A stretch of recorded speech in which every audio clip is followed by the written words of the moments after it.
Welcome to the Iron Edge, the podcast all about unlocking your full potential inside and out the gym. Our guest today is none other than the Arnold Amateur World Champion himself, Nick Guardione. Thank you for coming, Nick. Of course. Thanks for having me. And I just forgot. I spoke about this. This podcast is brought to you by Cerberus Strength, and you can save 10% off your order right now with the code IRONEDGE. I almost missed that again. And if you want to support me, my discount code is GUARD, GUARD, and support me directly. Be great. So thank you for coming in. Go fund me. You flew up here yesterday. Coming up the podcast train, we've one of our deadlift suits getting tailored to you. Mm-hmm. How are you feeling? I mean, I know you were just out in Vegas with Austin for Giants Live, just off the back of the second place at the Shaw. Yep. How's everything going?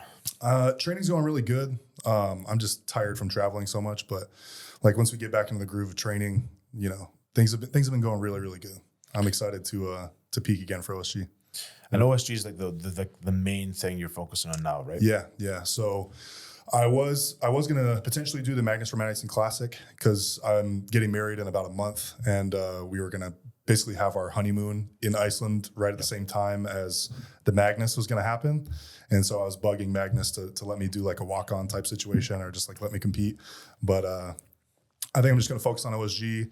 Make sure I get my Giants Live / World Strongest Man bid for next year, just to really like solidify that, you know, I'm no longer an amateur. I belong with the pros. I need to compete with the pros, and just kind of like really kickstart that my career for next year. Yeah, set me up.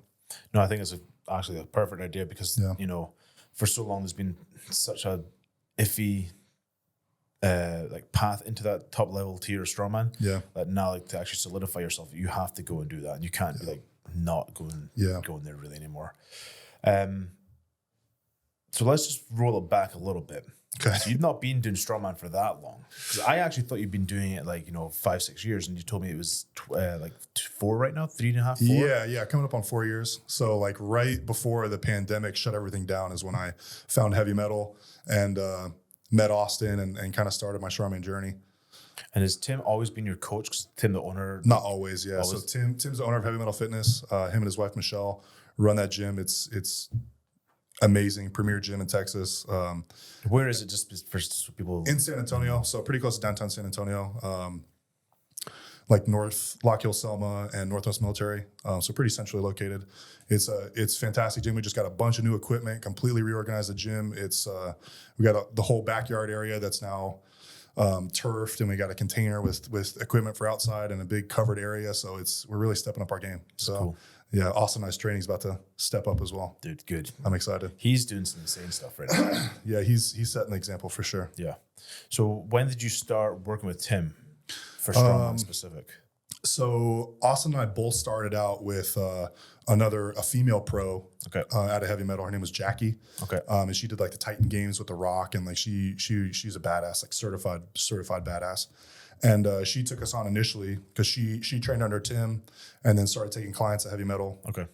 And so initially, Tim basically, I don't know if he would say that he saw no potential in us, but like he basically didn't want to waste his time with us initially until we had kind of like proven that we're willing to do the work, we're going to listen, and that we were like worth, his time. Worth the investment. Yeah. And so for this first 6 months or so, I'd say we were working with Jackie. Okay. And she's great. She's super technical, super knowledgeable about the sport, and that kind of started my like hyper focus on like technique and like little tiny positions and stuff like that. So she was pretty influential on my early strongman career. And then whenever we moved over to Tim, because she didn't quit the gym, but she started her own business. Okay. And so now she's like teaching like little kids how to like do like swim and in the pool and like how to float and like not drown basically. Sure. And so when we switched over to Tim, Austin, it was really Austin that kind of started that, because he was getting into like he was starting his like nationals, like he was kind of establishing himself at that point. Like I had only done basically like one novice show. But it was Austin who was like ready for nationals, ready for like that next jump up. Yeah.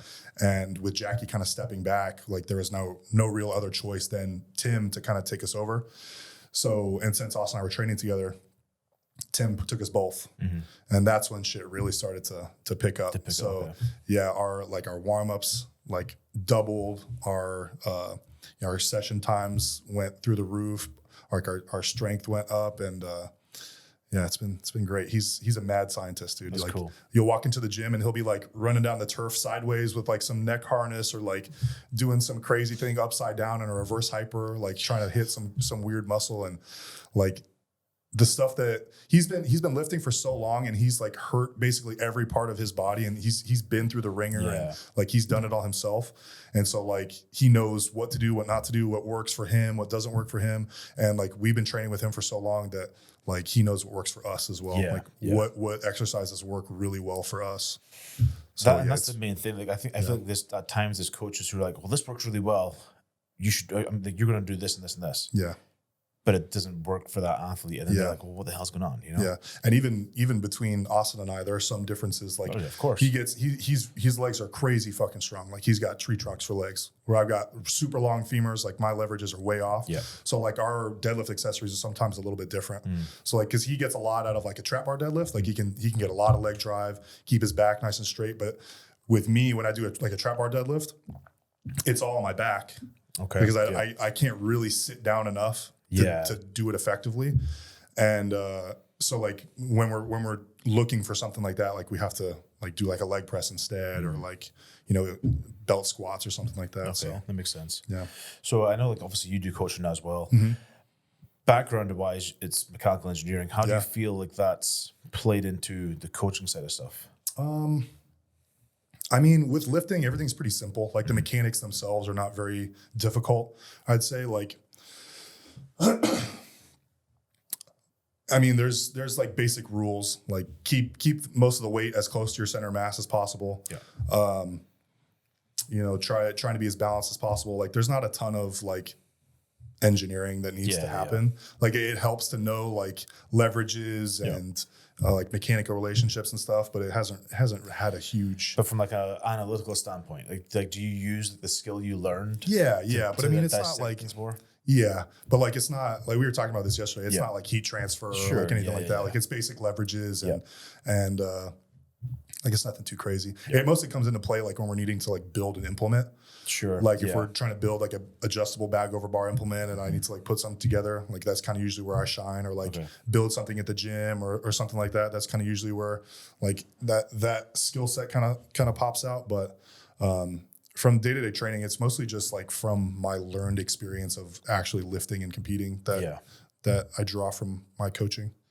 Does anything from the degree world play into how you approach like your career? It's like organization. That was like obviously like my background's engineering as well, and I think that helped me sort of balance everything because like when you're going through college and you're trying to balance all these different classes and whatever. I think I learned how to sort of have a full plate quite early on, and then managed to balance different parts of training, recovery, work, all that sort of stuff. Yeah, I mean, it's just kind of like a process of basically growing up through college. Like you got to learn how to be organized and be able to manage multiple tasks at once. So I mean, I definitely took some of that from college. Like, and it took me a long time because in high school, like, you don't really have to study. You don't really have to try. And in college, like it was a pretty rude awakening whenever, you get to like thermodynamics and like you're failing tests. And you're like, man, I have to learn how to learn. You know what I mean? Like you have to learn how to study. And that's the interesting thing. And I think it relates to like training and stuff as well. As like you actually have to learn, like you said, like learning to learn in college. You have to learn how you respond, not even to the stimulus of training, but like more mentally, I think, than anything. And I think that's probably the one thing that I've carried over from college to training is like just knowing more about myself and how I take in and process information and how I can apply that to my training and like how I teach other people. Like there's no one way to teach something. No. Like there's a range. Like if I'm trying to teach someone like a sandbag throw, there's like a range of cues that you can learn, like that you can use that like will work in different ways with certain people. So like it's mostly just like finding out how to communicate with people and how they learn, and then using that knowledge to teach them, you know? Yeah, and like I think with strongman, it's so like there's never like you said, there's not one way to attack and implement. Yeah. And like the one thing I always try to do is like, especially when we had new people coming into the crew and they're like picking a sandbag for the first time, or they're doing stuff like that, you sort of show them, but I want to see how they're going to do it. Because it's like, okay, are you doing something that I'm not seeing, which might make my life easier? Yeah, for sure. You know, me more economic. Yeah. And I think that was a big part of, you know, the thing I always said was like, when I left the contest was like, if I didn't, when I left the contest, even if I won every event and I didn't make a mistake all day, if I didn't learn something and didn't figure a little bit out, it was a loss. Yeah. It didn't matter if you For won sure. the contest. Yeah, like, for sure. There was always that loss if you didn't for sure. progress, you know? Yeah. And that's kind of how I assess people too. Like new clients that come in, I'll just basically like they want to learn like log press or something. And be like, all right, just try it. See how it feels. Yeah. Like do it. And a lot of the times, just keeping the communication simple, like not giving them too much information, because that was something that I really had to learn. That's especially the like hard part. Yeah, training with Austin too. Like I would give him so much information because I see a lot, and I'm like hyper analytical, and I'm like elbow position, chest position, mid back, you know, thoracic extension, hip position, and you know, glute activation, and like sometimes it's overwhelming, especially for new athletes. Well, that's what I was going to say. Like if you let them do it, like show me how you would do this. Yeah. Then you can critique the points that needs to be critiqued versus do this and this and this and this, and now all they're thinking is HQ as it comes type of thing, you know? Yeah. And if they're doing something right, I don't need to tell them. Exactly. Yes. And then muddy the waters, you know, just work on what they need to work on. Overthinking it all. Exactly. Yeah. And a lot of the times, like just learning strongman, it's about just finding the positions. Like strength is secondary for the first few weeks or months. It's really just about getting comfortable with the equipment and the movements and the positions, and then you can kind of push the strength. So yeah, just keeping all the cues simple at first, and like just getting them comfortable doing being confident going to positions. You know what I mean? I think the confidence is the big part of it. And like, you know, you and I were talking on the drive up here today about like the mental side of everything. It's huge. It's like, once you like sort of figure that one out, you're onto a winner then, you know? Yeah. So, you know, on the mental side of stuff, what's your strength in a mental aspect, you know? Does that make sense? Yeah. Well, like for me personally. Yeah. You personally, and then how do you coach the mental side as well? I mean, it's different for everybody, because everybody comes in with a different attitude and a different like goal.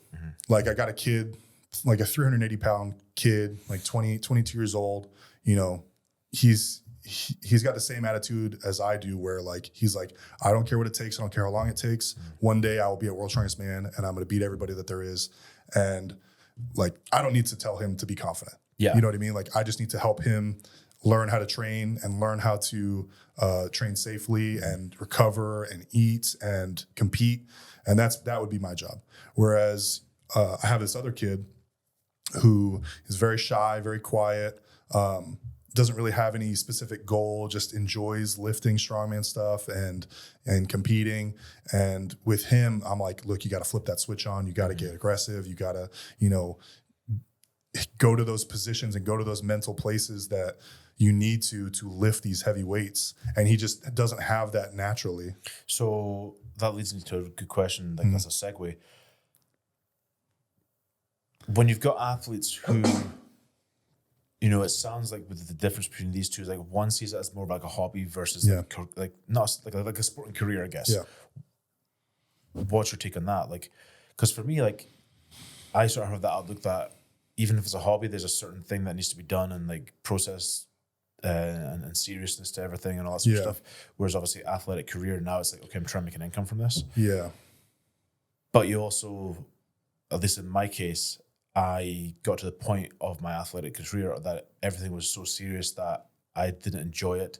I actually made me like screw up contests essentially because everything, there's too much pressure. Yeah. Well, I actually have these two specific people training together. Okay. because I feel like they kind of balance each other out. Yep. Like one is so intense and one is so calm. I feel like together they kind of balance each other out and pick each other up wherever they were kind of lacking. But with the guy with dreams of being at World's Strongest Man, you know, I have to tell him, you know, calm down, be precise. Don't just throw these weights around and hurt yourself. You know, whereas the other guy, you know, I'm like, look, you have to wake up a little bit and flip that switch. And so it's like two completely different conversations that I'm having with two people that are training together. Yeah. And you know, like one guy, I'm like, look, you gotta still have fun. Like, I know this is your dream. Yeah. But like, if you don't enjoy the process, because he would fail a weight, he would fail a rep, and I'd be like, yo, man, like I can't have you failing reps. Like you gotta chill. And he would get real upset with himself and real down about it. I'm like, look, like this is training. You're brand new to the sport. You still have to have fun. Like you're not going to World's Strongest Man this year, next year, or even the year after. Have fun, enjoy the process, find friends that you enjoy lifting with, find training modalities that you enjoy, find what works for you. Like just figure it out. Like you have another year or two before you're even remotely as close to as strong as you can be, before you're even ready for nationals or the Arnolds or whatever. So this is the time to enjoy those big PRs, enjoy those training sessions where you're learning and growing, and it's this huge rapid improvement for like week to week. Like enjoy your time and let's just chill out. Yeah, I forgot about those times where it's like, you know, you go to the gym and every week you're hitting PRs because everything's just clicking. Yeah, and you're just progressing at that stage. But he hit a 50-pound overhead press PR in 2 months with me. Jesus. And he was like, man, I really wish I was at 250. I'm like, bro, relax. Chill. So like you're 3 months into the sport. Like take a chill pill. Like this kid has so much potential. Like he's like 6'5", 380 pounds. Like he really does like have potential to be phenomenal. Yeah. And he's got the drive. Like the first day he was in there, he was picking my brain about diet and he changed everything overnight. Like completely committed. And I love that. Like I've gotten to the point now in my coaching where I can be pretty picky. Yeah. And I can only take on people who are really, really passionate like that. Because I'm a really passionate guy about strongman. Like I love what I do. I love coaching. I love competing. I love training. I just love the process of getting better in all aspects. And so when I have people who come to me and they're like, yeah, like, you know, I want to train, but you know, I can only do like twice a week, or, you know, they just don't seem passionate and they don't have goals, then that turns me off. Yeah. You know what I mean? And I will give you as much as I possibly can. And if you're not going to appreciate that and you're not going to reciprocate that passion, I'm not going to waste my time. Yeah. You know what I mean? And I kind of took that from my coach, Tim, too, because he spends so much time writing these programs for me in Austin. He'll write these big long notes, like a paragraph of notes for one movement. And he'll be like, look, I'm really looking for a pronation and a contraction with this bicep curl. And this is why we're doing it, to practice for, you know, a circus dumbbell clean or whatever it is. And he'll like really explain why he's. Well, that's good though. That's huge. I love that. I've never had a coach like that. Yeah. But in the beginning, Austin and I would just see bicep curls and we'd run over to the rack and do bicep curls, and he'd come over and be like, hey, why aren't you doing the pronation with the pause and the slow eccentric or whatever? And we're like, oh, we didn't read the note. And he'd be like, well, why am I going to waste my time writing this huge paragraph out and putting all this mental effort into these programs when you're just going to blow it off? Yeah. Yeah. So now now whenever we see that a workout has notes, we pay attention to the notes. An accountability standpoint as well, you know? Yeah. So, it makes you actually want to do your accessories because exactly. you have a specific reason. Yeah, and when you know why you're doing something, it makes it much easier, especially as like a competitive athlete. Yeah. When you have like a purpose, like when you can visualize, you know, the log clean for whatever you're doing, like you're doing thoracic extensions with a medicine ball or something, and you're picturing the log, that gets you fired up. That gets you motivated to really pay attention. And I feel like the guys who just do their accessories just because their coach says so, they're missing a lot of it. It's the intent behind the movement that really brings out the effectiveness of that movement. Mm-hmm. Yeah, I mean, I think you're completely right with that. You know, it's like, and even it's the way you approach it, like your mental approach into it. It's like we were talking about like injuries and all that sort of stuff. Like this shoulder thing, like I've got going on. Like, man, like, I went through a stage where I'm like, man, I can't press, this sucks, blah, blah, blah. I was like, okay, let's reframe it a little bit. Like, what can I do? It's like, okay, well, I can do X weight. It's not where I want to be, but now I can change my perspective and I can change how I approach the lift. And maybe let's add a tempo in just because it's not as heavy as I want to go and stuff like that. And it completely actually changes how the movement is progressing. And now I'm back to sort of okay numbers, you know? And one of my favorite quotes, one of like something I base my coaching off of in my own personal training is it's a quote from Lee Haney, I think, bodybuilder. And he always said, stimulate, not annihilate. Yeah. And, you know, you can apply that to your diet, to, you know, nutrition, like to recovery. Like there's so much that you can apply that to where you don't have to push to the limit every single time. Yeah. As long as you're getting that good stimulus, like you're working, you know what I mean? Like you're getting work in and that's just coaching. Whenever you're coaching someone that's new, that is like the hardest thing to get through somebody's head is, and especially with people coming to Strongman, they think that every workout's going to be crazy heavy, you know, like, cause you know, it's Strongman, like, you know, you're lifting Atlas stones and pressing logs and deadlifting huge numbers and whatever. But like really like 95% of the work is in that RP 6, 7, 8 range. Like you almost never max out. You almost never go super heavy. Like you're training to compete you're training to be precise so that when you compete, you're not sloppy all over the place. Yeah. And that's the thing. That's the same deal. It's like there's just so many athletes that come in and it's like it has to be like, oh, gotta do this and this and this, and they just fucking destroy themselves and they're in the sport for a couple of years and then they're gone. Yeah, you know. Man, one of the biggest things that I hate, and this just happened to me pretty recently, and Austin too, actually, is you get a new online client. They're super passionate. We're both excited, you know. And, you know, we have these long talks and tell them what I expect and they tell me what they expect. And, you know, I write them the programs for the week and they come back to me and they're like, man, you know, a couple weeks later, they're loving it. You know, they're sending me videos. Everything's looking good. And then, you know, they send me a video. They're like, hey, like deadlifts today, we're feeling not so good. And I'm like, well, you know, like why? What do you think? Like, why do you think? He was like, oh, well, it was the rack pulls yesterday. I'm like, what the hell are you talking about, rack pulls? He was like, oh, you know, I figured I'd do some extra work and I came in and did some heavy rack pulls yesterday just to really work on that top end strength. And I'm like, bro, what are you doing? Like, I'm not giving you. If you wanted him to do rack pulls, they'd be in the fucking program. They'd be in the program. Yeah. Right. And like, because his buddy was doing rack pulls. Yeah, something like, what are you thinking? And it's like, why come to me? Why pay me? For programming if you're going to do your own thing. Yeah. But also that shows that you don't trust my process, right? And it's like, dude, it's proven. Like this is how I got to be where I'm at. Yeah. Like I've walked the walk. This is the exact workouts that I would do. It was the same thing when I was coaching and doing online stuff. It would be like, okay, we've got nationals in like 2 weeks. Yeah. Cool. We hit contest weight 10 weeks ago. Yeah. You know you can hit the weight. And then it's been like, we're trying to, it's yoke. Yeah. It's yoke for 50 feet fastest time. Okay, we know you can hit the weight. Let's get your foot speed and your acceleration and all that stuff done. And 2 weeks out from contest, or a week out from contest, they'll go in and hit contest weight. I'm like, what are you doing? Like you just fucking killed yourself. You're not going to recover in time now. Yeah. It's like, we knew you could hit the weight. So where's the thought process here? Yeah. Oh, I just had to get it for confidence. I'm like, really? Like, okay, like, well, why come let me coach you? Yeah. And then why have I not instilled that confidence in you? But I think a lot of it comes down to it's a less experienced athlete who don't understand that it's all about that speed. And like if you can move really well with something, like the weight's not going to be that big of an issue. They don't trust the process. Yeah. Yeah. Because a lot of the times they haven't experienced it. They don't know what peaking is. They don't know like how they're going to feel. And it's just a lack of confidence really.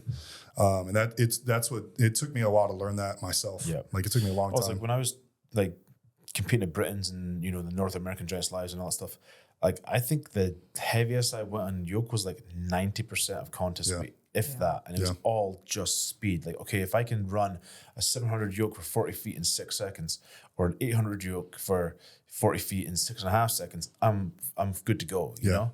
Yeah. Just, I don't know. Yeah. Well, like, especially when you're peaking, sometimes you need someone to hold your hand and be like, hey, you're going to feel like shit.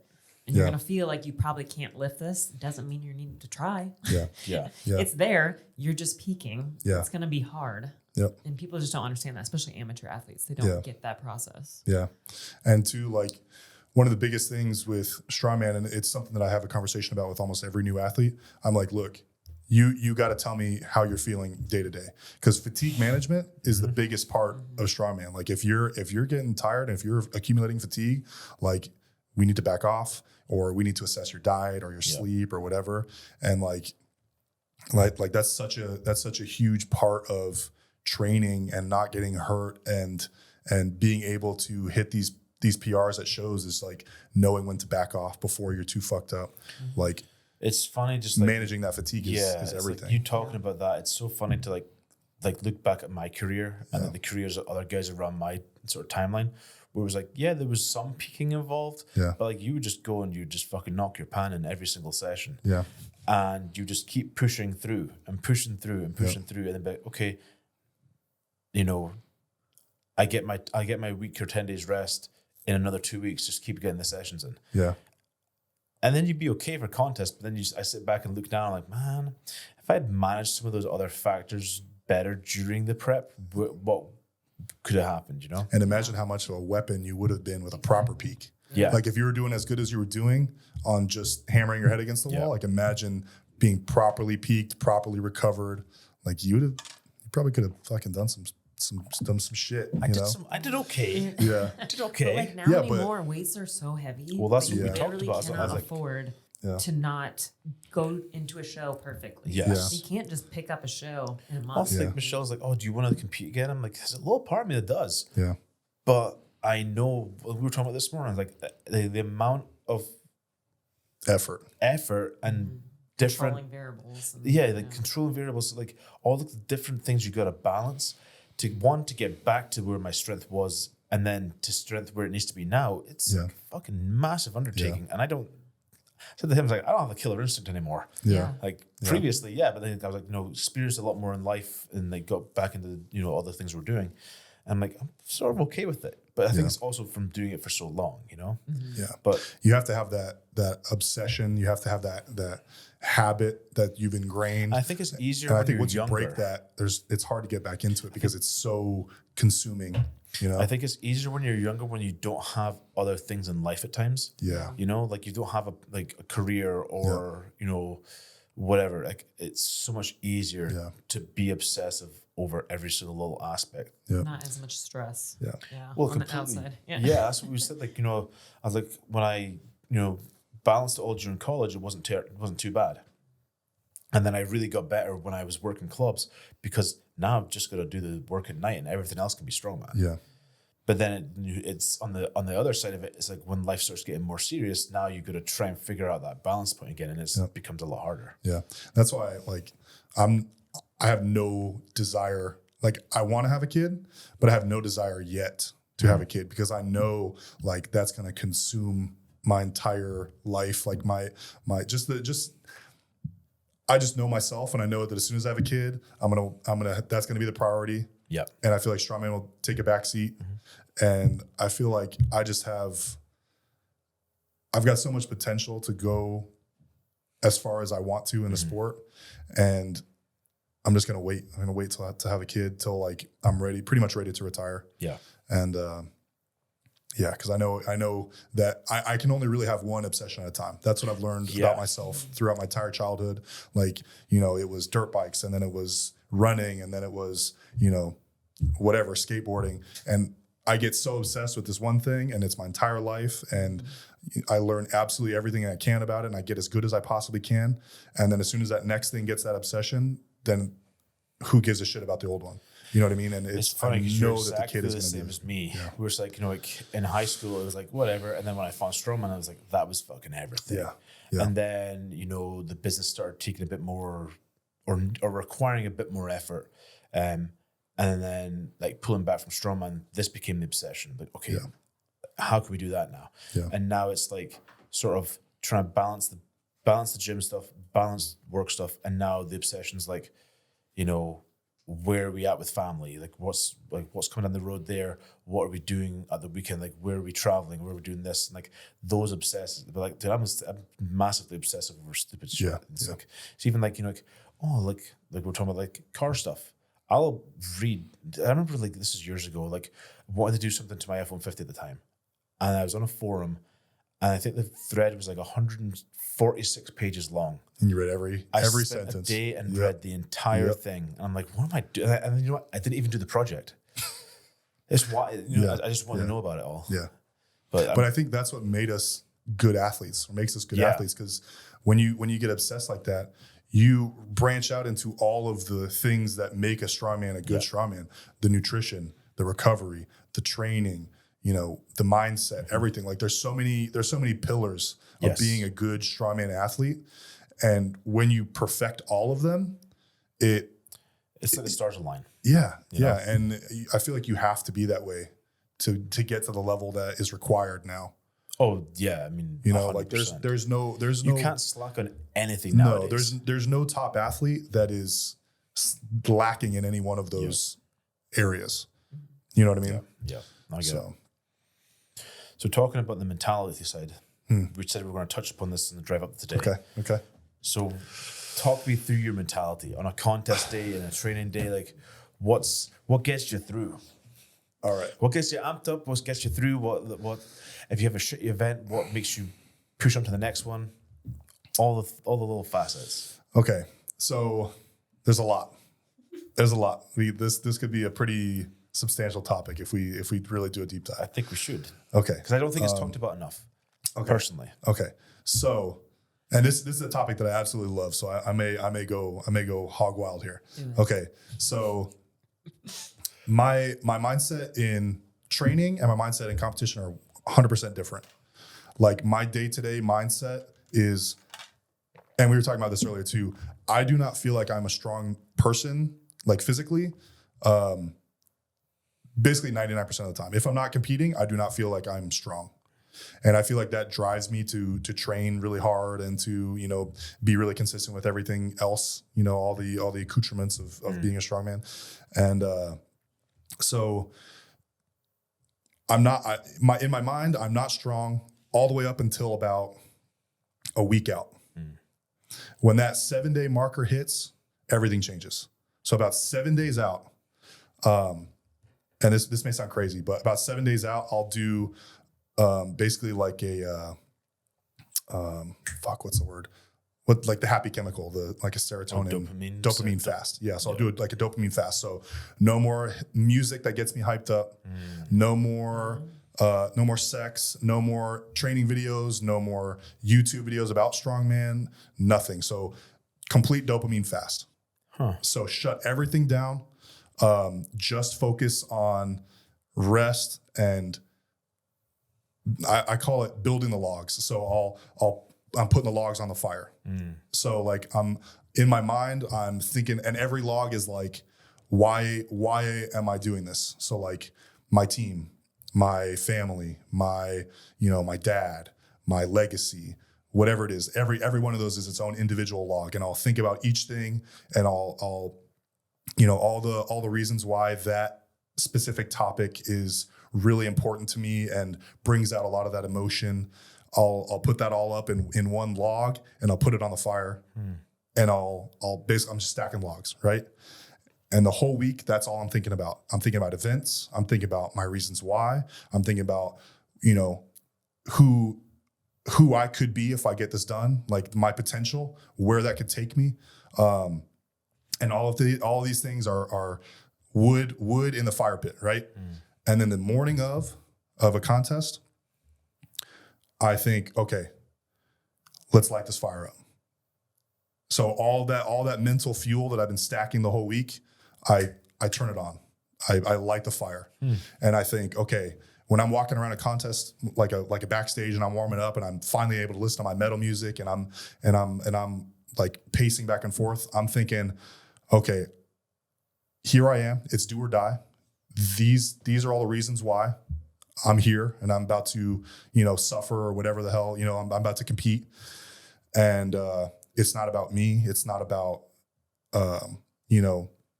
it's not about my goals necessarily. It's about all the people that have helped me and invested time and, that I care about.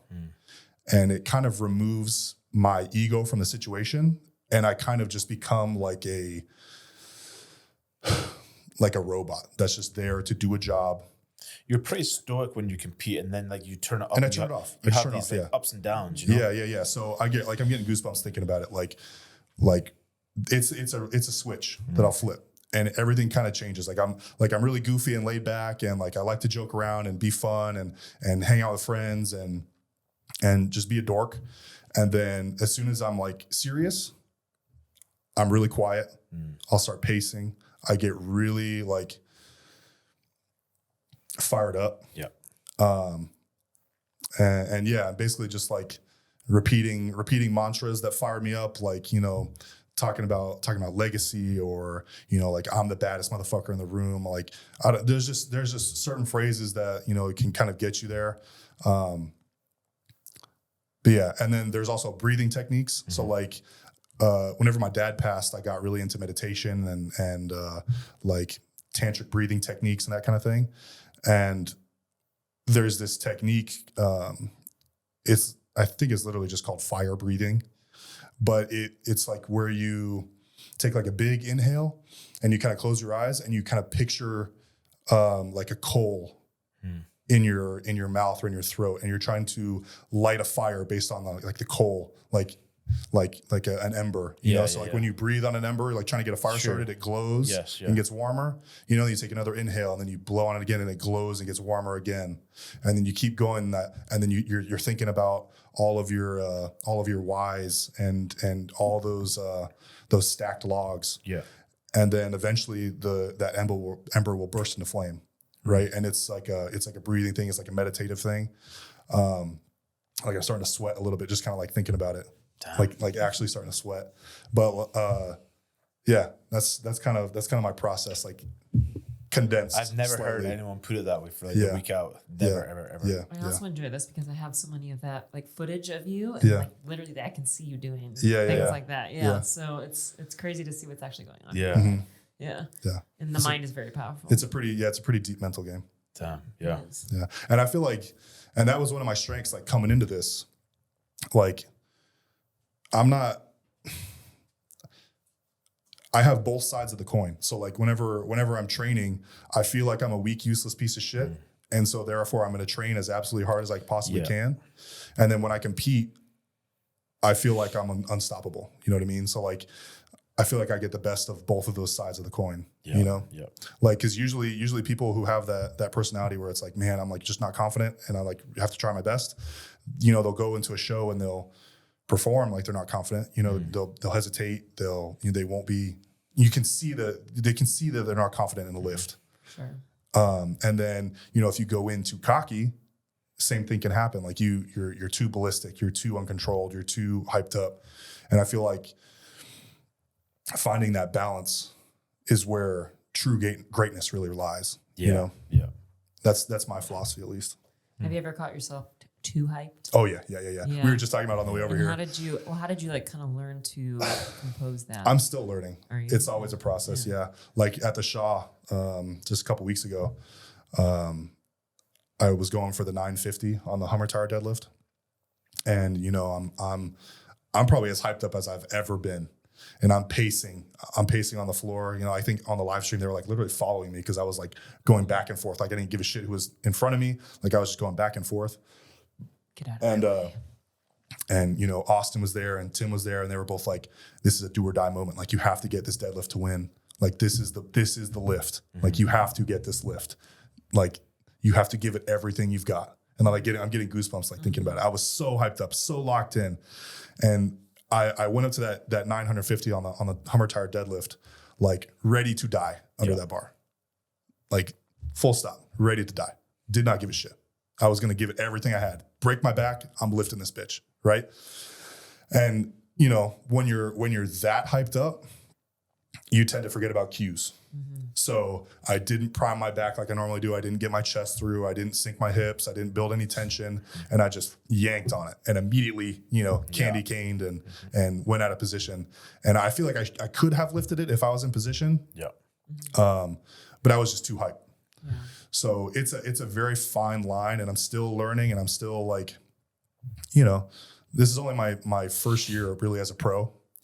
I've had maybe a dozen contests ever. Yeah. So I'm still relatively new, and I'm still learning. But that's one of my priorities is to find that line and to find that ability to have that mindset and be in full kill mode while also still being as precise and as obsessed with technique as I normally am in training. Yeah, consistent from what you've been doing. Yeah. It's like you're fighting two brains. One that's, Yep.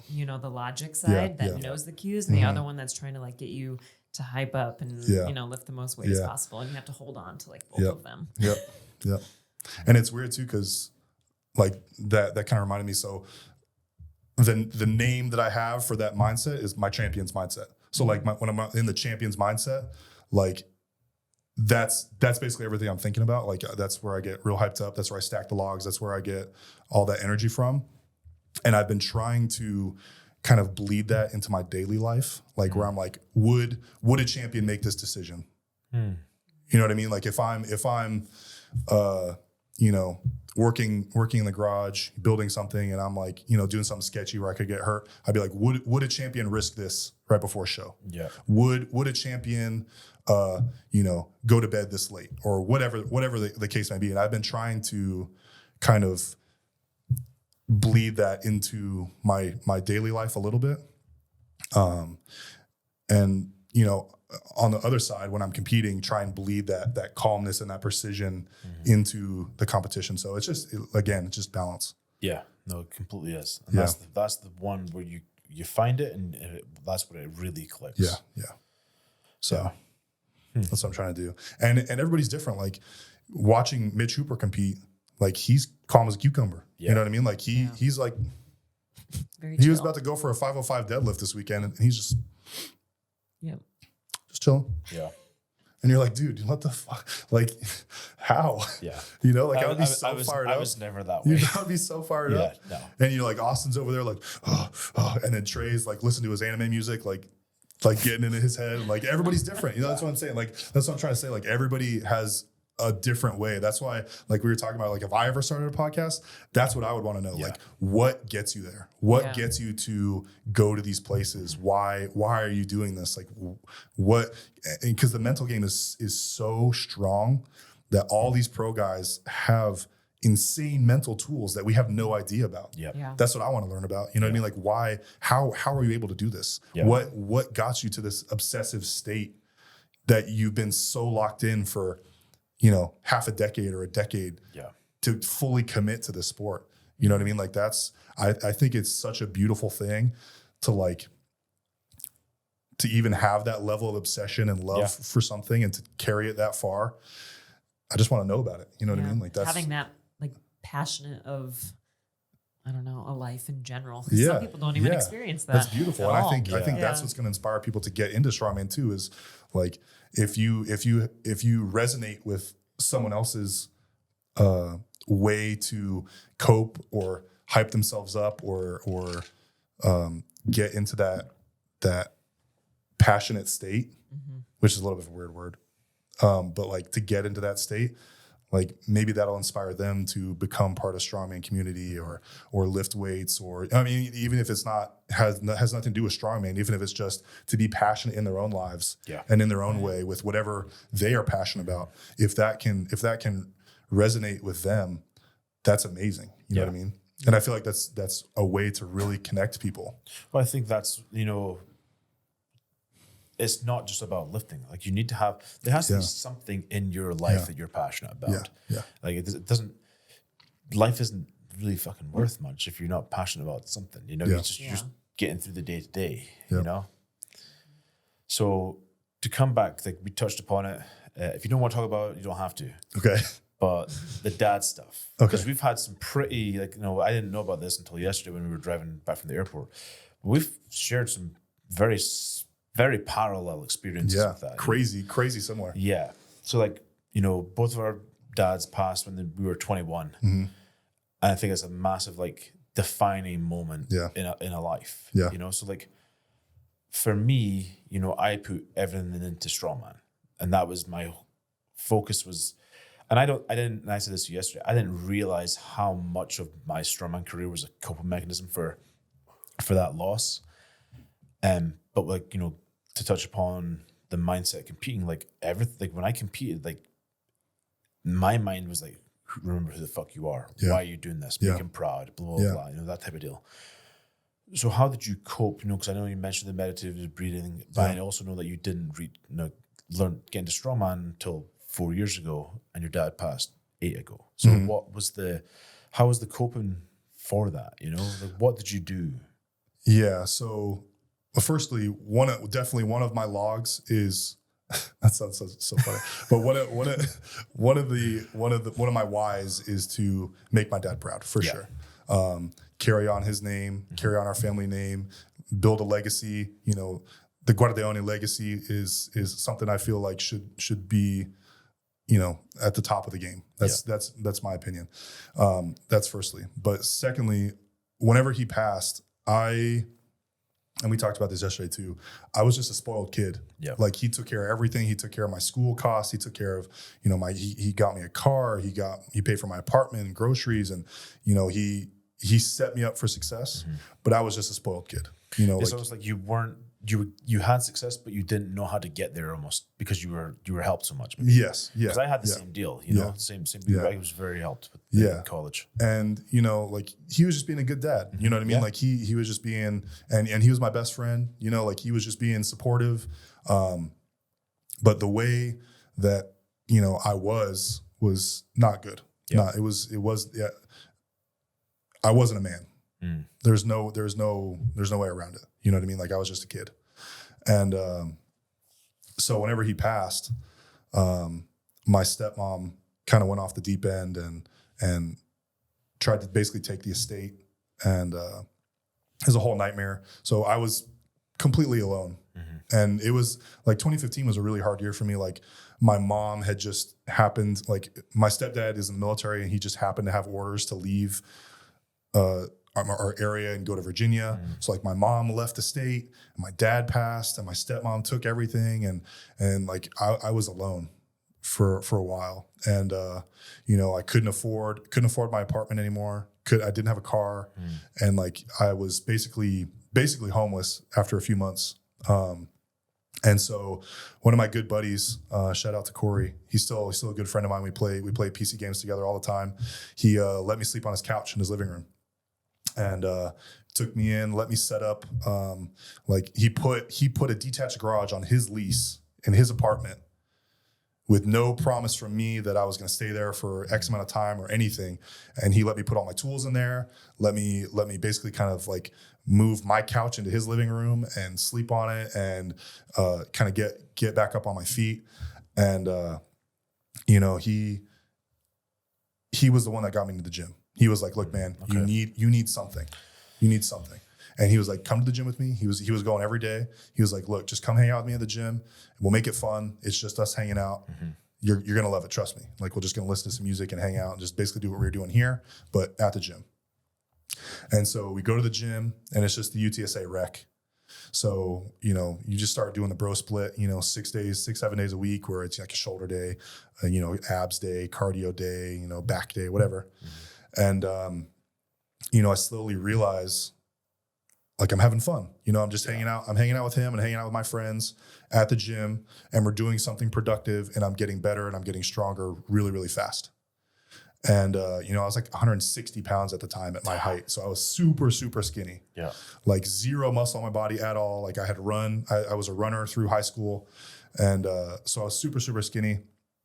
And my body was just like, yes, finally, like we can put some weight on. So like within probably 6 months of finding the gym, I had gone from like 160 to like 220.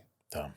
Like really, really fast. Like my body was like, thank God, like finally, because I started eating a little bit more. And like, Corey was, kind of like teaching me how to eat, which is weird because I would only eat like once a day. Like I would eat like spaghetti at night, you know, and that was it. Like zero protein, nothing. And like a granola bar during the day, or like an apple, like it's nothing. Did you feel a big difference when you gained that much weight? Yeah. I mean, also like For sure. Yeah. Yeah.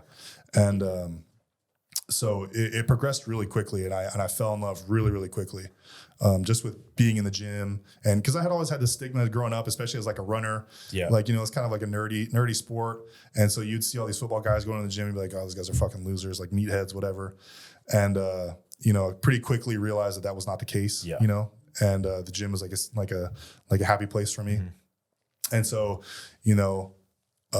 Started getting stronger, started gaining weight, and then, you know, the obsession kicks in, right? So started learning about how to eat, started learning about how to train, how to program, how to, you know, recover, all that stuff. And my body weight just kept going up and my strength just kept going up to the point where I was no longer a little kid. Like I had some muscle on my body. And, you know, there's a picture of me like day one at heavy metal. And I still look pretty skinny, like compared to myself now. Yeah. But like, if you look at my original picture, it's night and day. Yeah. It's night and day. Like I was a whole different human. And it really taught me, like, you know, after my dad had passed away, it really taught me, like, I'm in control of myself, in my destiny, and I can better myself by myself. It's funny you raise that, because that's exactly what I was going to say. It was like, you get to the point where you're like, I'm controlling everything now, Yeah. you know? Yeah. And that was like, you know, again, with like training and strongman for me was like, when he passed, it's like, this is like something that I can focus on when there's so much around that I have no control over, and you're feeling so lost. And I mean, like the emotional list is endless of like how you feel in that situation. You're like, well, shit, like I just lost, you know, somebody who's, you know, closest thing to, or closest person to me. Yeah. How was your relationship when you were a teenager? Because I know you said you were really tight. Were you tight as a teenager as well? Yeah. You're super close. Yeah, like we drifted. Like he would want to go to hike and stuff like that. I'm like, no, I don't want to. And you'd have like that teenage rebellion. Yeah. And I look back now and I'm like, man, I fucking just wish I knew what was sort of coming down the pipe. Yeah. And I would have. That's always how it goes, though. Change things, but like you can't live that way, you know? Yeah. And I think I beat myself up a lot for that. Yeah. Did you have to deal with any of that sort of side of stuff mentally? No, I've always been, and my dad was super respectful, because I've always been, I wouldn't want to say a loner, but like I really enjoyed kind of being independent and doing my own thing, and you know, chasing my obsessions and that kind of thing. And so he was super respectful of that. But I enjoyed being around him. So anytime that there was like, you know, a reason to be home, I would come home from college and hang out. Like the weekend before he died, it was July 4th. So we were all together blowing off fireworks and having a good time. And we were super close. I never really had like a time period where we like had drifted apart. Yeah. Like he wasn't really, he wasn't like a dad. He was just a buddy. And then he had to go into dad mode sometimes. Right. So like he would come and hang out in my room when I was in high school, and we would read books together. And like he would, you know, just like sit in the chair in my room, and we would both kind of like read in the same room. And then, you know, we would, you know, me and my little brothers and him would just like have like a WrestleMania, you know, where we would just like, you know, tag each other in and try and beat my dad's ass, or, you know, like whatever the case would be. Like we were all really close. Yeah. And then when I got old enough to kind of help him in like any real way, like I would go, and anytime like after school, I would go to his business that he owned, and I would help, you know, fix cars, or like, you know, like replace a headlight or replace a fender, because he owned a body shop. And so, you know, so then he started paying me, and then we would, you know, like drive home together. Like we were always really, really close. So I got to, I'm really blessed that I got to spend a ton of positive time with him. See, it's funny, because like, not funny, but like when you raise the thing of being blessed to being able to spend a little time, like my brother said it really well. He had a friend whose dad was not really around. I mean, he was there, but and you know, mother and father were still married and all that stuff, but he was still like sort of dissociated from the family. And my brother put it really well when my dad died. He's like, I would rather have, you know, like 17 years with our dad than a lifetime with his friends, because of how different the upbringings were. And all that sort of stuff. So it's like to have some of those, to be able to look back at it now and be like, man, I'm so fucking lucky to have the things we experienced, you know? Yeah. Because we would go to Europe for vacation. I mean, hell, like, Yeah. I think I was 16. We went to Switzerland for 3 weeks in our trailer. Well, Great. all my family's in Italy. So like basically every summer in high school, we would go and fly the whole family, 4 kids, my dad and my stepmom, we would all fly to Italy and stay there for like 3 weeks. Damn. Like every summer. That's cool. Yeah. Super cool. Like through middle school into high school. And so, yeah, it's a beautiful thing. It's a beautiful thing to be that close and to like, and I appreciated it even then because I knew friends who like, you know, their dads worked and, you know, they were like, you know, fuck my dad, fuck my parents, you know, we're gonna, you know, let's go, you know, to the, you know, whatever the fuck. And they weren't around. Yeah. And I was like, no, my dad's coming home. I'm gonna go hang out with him or whatever. And they were like, you're gonna go hang out with your dad? I'm like, that's kind of weird. And like, yeah, he's cool as fuck. Yeah. Like, what do you mean? And they kind of realized after a while too, like my dad was cool because he would like, yeah, invite your friends over. He'd like have a pool party and he would like barbecue and like cook for all of us and like hang out and like tell these hilarious fucking stories in the hot tub. And like, he would just kind of like hang out with us. And they're like, yeah, your dad's just like one of the boys. Like he was just cool to hang out with. He was fun. And he was just such a character, you know? So. Yeah. It's like being on the side of the coin now of like trying to start a family and be like, my mindset is very much like, okay, well, what if like, you know, if we're lucky enough to get this, like what kind of dad do I want to be? And, you know, we talked about yesterday, like trying to set up business life where I can be at home, I can work from home, I can take some time and then see the upbringing. Cause like you said, like there's so many fathers who miss these pivotal moments in a kid's life because they have to be at a 9 to 5 or a whatever job, you know? And it's a little bit sad because my dad was just getting to that point when he passed. Yeah. Like he had started because whenever my grandfather fell ill and had to step back from the business, my uncle took over with my dad and they kind of co-ran the business. And so like it was only in the last couple years after my grandfather had finally passed that he had basically like some free time. Yeah. And so like he would go into the business at noon and he would hang out with us all morning. Cause before I wouldn't even see him in the mornings. He would wake up at like 4 or 5 a.m., cook all the kids this like crazy organic, you know, breakfast with eggs and milk. And, you know, he like write little cartoons and shit. And then he would be gone by the time we woke up and, you know, he'd get back pretty late. But once my grandfather had passed, he didn't have to go and take care of him twice a day. Then when my uncle really got established in the business, he didn't have to go in, you know, as early and didn't have to stay as late. You know, they would kind of take shifts. Yep. And so he was just like literally for like a year, he was just getting to the point where he could like enjoy his mornings with us and then come home and enjoy dinner with us finally for the first time in probably 20 years. And then he passed. And it was just like, that was one of the things where I was like, damn, like he never really got to have like a free time like that. Well, it's the same as like stuff like my outlook with a lot of life stuff now, especially like travel and some material stuff at times. Like my dad went without because he's like, nope, not going to do that because family needs XYZ. And then my mother would finally convince him to go and get whatever the fuck. And he'd go back and it wouldn't be there. So now I'm like, okay, if there's something I would want and I can afford it, I'm going to buy it. Yeah. I'm going to enjoy it and whatever.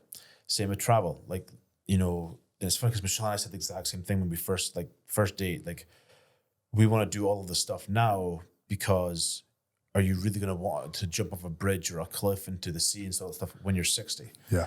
And my perspective, or when you have a kid and you have something to lose. Yeah. And then my perspective of it was you might not even get there. Like my dad passed when he was 54. Yep.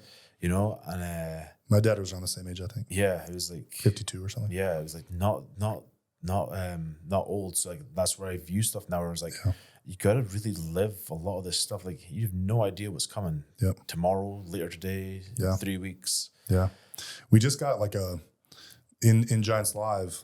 We just had another kind of moment to remind us about that. Like because Austin went for the 470 and he ended up falling back with it. I don't know if y'all watched it. I saw the video, but I saw it from the side, so I didn't really see like where the bar landed and all that sort of stuff. Yeah, so it was on him. 470 kilos 1,040 pounds was on him. And you know, like we went, like he was fine. We pulled the bar off of him, and we went to the back, and our coach Tim was like, you know, we really just got to appreciate the time that we have, because it can go that fast. Because literally it was like he had basically finished the 470, and then he had just leaned back just a little too much, and he couldn't walk forward with it, so he just fell back with it. And with the figure eights, you can't just let go, so he had to go. He was underneath it, and he was like, "Yeah, we just gotta appreciate the time, because you never know how fast it can change." And like, luckily, Awesome was okay, but that's how fast this amazing dynamic and this team and this beautiful journey can end. Oh, you know, yeah. And so we just took a moment and just were like, yeah, I love doing this shit with y'all, and you know, this journey means everything, and I wouldn't rather be doing it with anybody else. You know, That's a cool place to be, though. Yeah. To be in that sort of environment and crew. Following on from that, the journey can end in a split second. Yeah. And I feel that there's a lot of top-level athletes, and I think this goes for a lot of sports, not just strongman, but obviously I see it more from a strongman perspective because that's where I'm at. I feel there's a hell of a lot of top-level athletes that don't really have a backup plan. Yeah. What's the backup plan? Coaching? I mean, yeah, coaching. I also have my engineering degree. Yep. Like I graduated with a bachelor's degree in mechanical engineering, and I haven't done a single thing with it. Yeah. Just because I found Strongman and I got so passionate with it right at that same kind of time. And I, you know, I'm not a very greedy person. Like, I don't really give a shit how much money I'm making. That doesn't matter to me. I just enjoy doing what I enjoy doing. Yeah. And luckily I have a fantastic support system. And now I've got sponsors that really do support me and make it possible to kind of chase this dream. But yeah, if anything ever happens, I do have that. I mean, I know I can rely on heavy metal to continue to support me, and I can continue coaching. But you know, even if I'm completely out of strongman for whatever reason, like, I can always go back to engineering, even though, you know, it's not something I'm super passionate about. It's there. Yeah. You know. So then to follow up from that, because I thought about this as well. So I've spoken to Mitch, and Mitch was talking about this in the past as well, where Hooper, yeah. Identity. And I've talked about different people on the podcast about this. There's a lot of athletes, amateur, pro, and everything, that their entire identity is strongman. Yeah. And we touched upon this a little bit yesterday. Mm-hmm. How do you try and keep yourself grounded in that aspect? Because, like, you know, Hooper said it. He's like, I'm not a strongman. I'm a guy that does strongman. Yeah. You know, because it can go away straight, like, you know, like Austin, or not like Austin, but you know what I mean, like in that situation, potentially that potential situation. I know that's sort of like, you're just one bad injury from never competing again. Yeah. And if it's your entire being, what then? So how do you ground it? Yeah, I don't really even see myself as a strongman. I think I kind of agree with Mitch here, but like, who I am is the guy that is relentlessly in the pursuit of getting better. Mm-hmm. That just happens to be doing strongman. I like that. Like, who I am is the person that wants to be the best no matter what.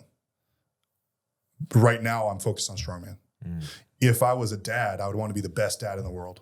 And that's why I don't want to have a kid yet.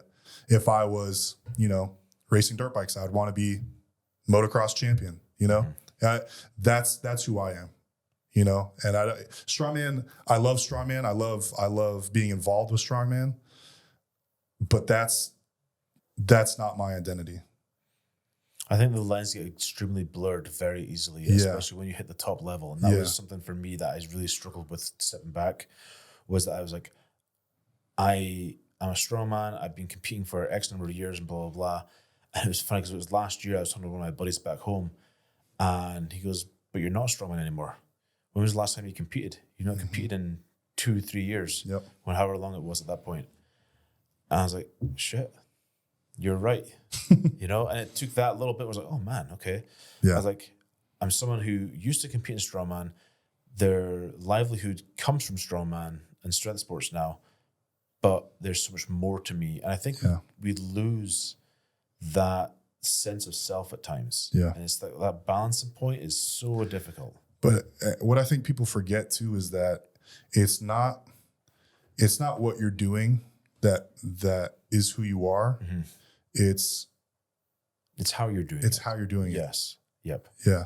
And Why you're doing it. and why Yeah. you're doing it. Yeah. Yeah. And I think that maybe because I think about that so much, like that's such a big part of my like mental process of like thinking about why. And, it's not about me. It's really about like the people supporting me and who invested in me and believe in me and have my back and, who I want to make proud. Mm-hmm. Maybe that's why I feel like that, but I feel like I'm me, not because I'm a strongman. I feel like I'm a strongman because I'm me. I don't think anyone's actually ever put it that way to us in this podcast. I don't think they've ever, and even on a personal level, I don't think anyone's ever really described it in that vein. Yeah. Yeah. Like I'd be pursuing the best. I'd be pursuing whatever it is I'm doing to the best of my ability, no matter what. Mm-hmm. But I just happen to have fallen in love with strongman when, I'm capable. I have the team that supports me. Like it's a potential, like I'm potentially could be world's strongest man, and I just happen to fall in love with it right at the time where it's viable. Yes. Yeah. And I think that's the most important part that people miss. Yeah. When it's like, and it's almost like, it's knowing when to hang up a little bit as well. And I'm a realist. Like, I'll go into a show being like, I don't think I can win this event, this event, this event. I'm going to try my best to get, X amount of reps here and there, but, probably not. And it's usually the case. Yeah. Like I know what I'm capable of. I know, how I feel when I'm peaked. I know what other people are capable of. And, if I'm starting to get injured a bunch and it's affecting my, my family life or whatever, like, if it changes the priorities, I don't really have an ego about leaving strongman. Yeah. You know what I mean? That was the hard thing for me. It wasn't an ego leaving, but it was like everything, like my identity was wrapped in it because I grew up doing it. I started strongman at 17 years old and I competed until 33. And I think that's whenever we had that conversation on Instagram like 6 months ago about how like it's not about the identity, it's about what makes you happy and like where that passion is. Mm-hmm. I think that's kind of what I was trying to describe. Like, like it's not about what you're doing. It's about if you enjoy doing it. Yes. And that's like, for me, it got to the point of like in strongman, I'm like, I'm not enjoying this, but this is all I know. And this is what I should be doing. And I'm like, what the fuck, Yeah. And it just got to that point where like, I can't keep like, so you get to basically sort of try and force it. Yeah. But like, again, like what you said with the, if you're getting injured and stuff like that, like, Sarah made a joke, like, she's like, every time I see him, he's got something wrong with him. I'm like, it got to that point though, where it's like, cool, like, and I feel like. You're just making yourself miserable. Yeah. Well, that's exactly it, and it was like, I said to Michelle, like, she was like, I'd stopped competing, I'd stopped training for like OSG. It was like when like the first year we were dating, I detached my proximal bicep prepping for, like in a local contest to warm up for OSG, and I kept trying to push to get to prep and all that sort of stuff, and I stopped and dropped a bit of weight and stuff like that. And she's like, "How do you feel?" I'm like, "I feel fucking terrible. Like everything hurts 24/7. Like I feel worse now than I did competing, but it's because all the other pillars went away. The recovery went away. The sleep probably went down. The nutrition went down, and with men too, it's super important to have like a purpose. Yes. Like whatever, like if we feel like we no longer have like a purpose to fight for all those things, if we don't have a reason to be the best that we can be, it's very difficult to do any of that other stuff. Well, and that's exactly what it was. It got to that point where I'm like, I don't have any purpose. What the hell? Yeah. And completely discredited like the business side of stuff. Yeah. And then now like putting more emphasis on training and actually enjoying it again. Like I feel like my body's responding and getting stronger again and not hurting as much. Yeah. And sure, there's always going to be things that hurt. I mean, I put damn near 20 years of strongman through my body. So I'm going to hurt at times. Yeah. But it's nice to be in a position now where I'm like, okay, my knees don't always hurt. Yeah. My shoulder doesn't always hurt. Yeah. Sure, there's stuff that exacerbates and makes it flare up, but it's nice to not be in that point. Yeah. And it's trying to figure out when to hang it up before you get to that point of like, now I'm just beat to shit. Yeah. And that's why I focus so much on like fatigue management is the kind of the keystone that I base all my other training off of. Like if you're feeling beat up, if the weights aren't moving right, if like you feel tired or whatever, like any of those fatigue markers, like I'll back off. I got no problem, taking a couple days off or deloading for a week or anything, because you're not going to grow if you're spending 6 weeks recovering from an injury. Yeah. Right. So like, even if we have to take a week off, that's still better than getting hurt and having to come back from that. Well, and that's the problem you've got then is if you get hurt right in a contest prep, now you're like, especially at top level, because there's a stigma of pulling up from contests. I know people don't want to admit that, but there definitely is. Yeah. And you don't want to pull out because you're like, okay, well, am I ever going to get invited back? Yeah. So you push and okay, you can maybe rehab it 60%, 70%.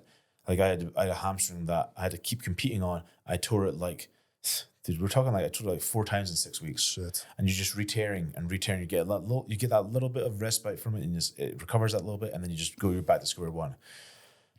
But that was like the name of the game, and I think it's if you can mitigate that as best you possibly can, that's when then you thrive as an athlete. But that's also like a super niche situation. Like if you're an amateur strongman, you have zero stakes. Like you have absolutely no reason to not pull out of a show if you get hurt, right? Because like you have nothing really riding on it. Oh no, you're not going to get a nationals invite.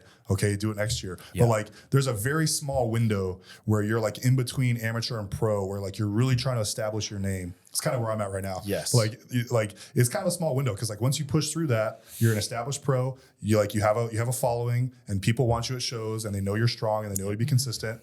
But like in that little gap between amateur and pro, there's this point where like you have to say yes to every single show. Yeah. You know, and you have to perform. Yeah. Just opportunities. It's opportunities, and it's getting your name out there. It's establishing your name. It's making people want to have you at their shows. And that's the only time where I would be like, let's push through. Let's fight no matter what. Yeah. But once you're a pro and you have like an established name, like if Thor pulls out from a show, nobody gives a shit because he's like, okay, well he's the top of the line, so we'll wait till he's 100% and then invite him back because we know he's going to be a fucking savage. Well, plus he's a draw. Yeah. And that leads me to my next question then, where you said you've got a following. Obviously, you only really know Strongman from the social media era. Yeah. And I know it vastly before that. Mm-hmm. How do you feel the social media stuff nowadays plays into be pro strongman and like I don't feel you can't just be a strong guy anymore. Yeah. There has to be the personality. You have to, especially with it being a show. And that's what I told Michelle, like when we went to Giants Live in Albert Hall, I was like, this is not a contest. Yeah. It's a show, TV show first. And like with World's Strongest Man, they'll like stop the whole thing for an hour and like do shots on the crowd, and they'll like do interviews with you for 20 minutes after, and like again and again and again. It's like you have to be able to be entertaining and compete. Yeah.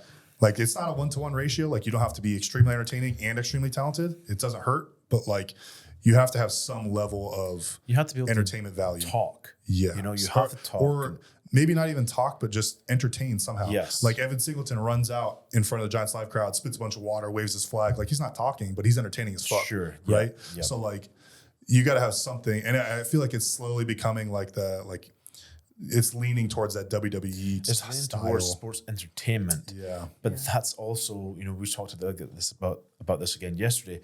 That's where they get the growth of the sport. Yeah. So like MMA is MMA, it's UFC, but there's also a sports entertainment aspect of it, and it's a spectator model more than an athlete model, and that's why you can grow the sport to these massive lenses and then have these massive purses and all that sort of stuff. And I think for strongman to have that and have that success, there has to be the spectator model, and that's building that in the US to the next step. Yeah, honestly, I think the skills that I've been practicing the most in the past 6 months haven't even been like strongman skills. It's been like how to edit videos, how to film, how to make videos that I put on Instagram entertaining and like fresh. It's been like you get into sport, you never think that you're gonna have to like learn how how to film Well, and that's what's edit coming videos. now And, because you need to have that personality, and you need to be able to project that, not project that personality, but like, project the personality in such a way that people want to engage with you. yeah. It's becoming, it's so different from, But I mean, from back in my day. but I mean, if you look at it, like you were telling me that the World's Strongest Man qualifier show was in a parking lot. Yeah. Now it's in arenas in Las Vegas, right? So like you can see, like, yes, even though it has gone to that spectator model, and like every athlete kind of also has to be a content creator, like you can see just the difference in just where the shows are. You know what I mean? Well, like, that was the big thing. Like when Giants started, like it was very low level, and then their production value just goes up, and like pretty much every show. Yeah. And if not every show, then every year, every season. Yeah. every season, the level the bar gets raised, and I think we're slowly seeing the trickle down to amateur stuff as well. Yeah. Like I'll tell you this: like when I was in Scotland, I would never in a million years have thought, and the reason I'm bringing this is because Scotland's Strongest Man was like last weekend, the weekend before. I would never in a million years have thought Scotland's Strongest Man being live streamed, and it is now. Yep. Same with nationals, same with whatever contest. There's so many amateur contests that get live streamed nowadays. Never in a million years would have thought about that. Like the first live stream I watched was like Giants live in or Super Series in Madison Square Garden. Aside from that, it was like you were waiting. Yeah. And wasn't a thing. So the progression of the sport from pro level to amateurs is ridiculous. Yeah. And I think even the like strictness of the judging and stuff is trickling down as well. Because when we were at the Shaw, he was like explaining like we're going to be really strict because this is how we want the sport to be. Yeah. And we think that if we don't give you a down call here, that sort of level of attention to being strict with the calls will trickle down to maybe even trickle up to World's Strongest Man and trickle down to local shows. So like it goes both ways. Talking of the judging at the Shaw, did you have to deal with any of the thumb around the bar and all that sort of stuff? No, that was just for the Just for the Smo show. Yeah. What? But we just had really strict downs. Like Who was your judge? Terry Hollins. Okay, I love that. But like I know, and he warned us too. Like he even said, like I'm going to hold you at the top for a minute, mate. And he like so we went out for the circus dumbbell, and I pressed the damn circus dumbbell like 6 times, so I only got 3. Oh no. But Heartbreaking. I know, and so like I would be up there, and it'd be like 1, 2, 3, and then he would give it down. So like, but he would kind of start leaning forward, so I'd start falling forward, and he'd be like, "No, rep it," but I'm already down here. Yeah, you so I'm can't like, save it then. Fucking damn it. Yeah. And then like, I remember watching Tim Buck do his set, and he literally was like in the air, and he was like what do you like? He was like had enough time to be like, "Yo, like what else do you want?" And he was like looking around. Oh my God. It was like, give him a down. What the hell? The problem is that then you need to have the consistency across everybody. Yeah, And that's the hard part with that's judging. why I'm not mad. Like, Yeah. I'm not mad at all. Like, he was exactly the same way with every single person. Yeah. But it was just like, in the moment, I'm like, Did you have one judge for your class? yeah. Okay, cool. Yeah, Okay. yeah. So each lane was a different weight class. Okay, And Terry would stay in our lane. Okay. Yeah. That makes it good because then when you have the multiple judges for the same class, that's when it becomes really muddled. So Austin and I were the judges for the OSG regional. Down in and we got a ton of compliments because we're training partners. We know exactly what to expect. We have the exact same like standard for like a lift, and so like we got people because they were doing head-to-head lanes. We got people who came up to us afterwards and were like, "Y'all were the most fair judges we've ever had because we know exactly if he calls a rep, I would give the same rep." Yes. You know what I mean? And so, we got a ton of people coming up to us afterwards that were like that was That's awesome. a That's good fair. place That's to great. be. Yeah. I've never seen anybody thank a judge, for like, cause I just allowed a ton of reps, but so did Austin and for the same reasons. And so like, they were like, it was strict, but it was fair. And it was the same for both lanes. That's what you need. Yeah. It has to be the same. Yeah. And if it can't be the same, judges have to be on the same page. If it can't be the same, then you got to figure out either splitting classes, different judges, or whatever. But like that rep has to be a certain thing, and that's it. I feel like that's what big amateur shows are missing is a standard, and like at least like getting together all the judges beforehand, making sure everything is the exact same to be expected. Yeah. And I feel like we're just kind of missing that on some of the bigger shows. I think that the problem with it is that there's a certain level of excitement. Yeah, and you have so much people you around you. Yeah, and it's like you want, as a judge, like you never want someone to miss the lift. You always want them to succeed. But you need to have like on a dumbbell, it can't just be you gotta have that control. Hold it, yeah. You know, you gotta hold it, you gotta have the control. Like that was a thing at the Arnold Amateur. We were doing head-to-head lanes, and it was like a 6 implement press medley. Mm-hmm. And literally like everybody was just flying through it.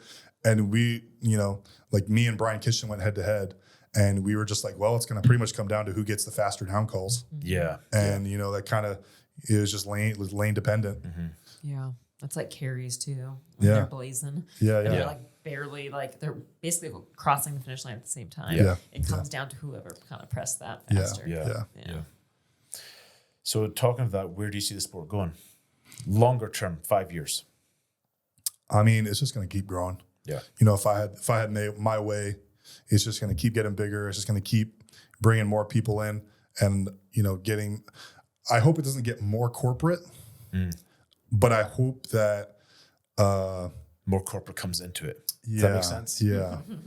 Like the people that should be running it because they're passionate about strongman stay running it. But the corporate side brings the money and the sponsors and the prestige and like the, you know, like the location, like the arenas and the cameras and the you know, the sort of the money that it needs to be injected into the sport to really make it big.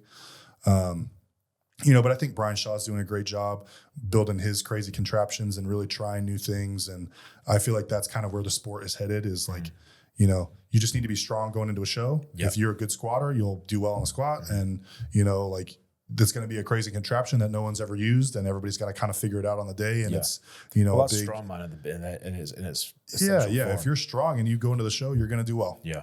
And that's how it should go. And I think if we just kind of follow that path and just keep doing crazier, wackier, more interesting looking feats of strength, I feel like that would open up the audience a little bit more and bring more people in and, you know, eventually, you know, get to the point where, you know, we could fill a football stadium with strongman fans and compete. I think that'd be awesome. Yeah. I don't think it's that far away if it's done correctly. Yeah.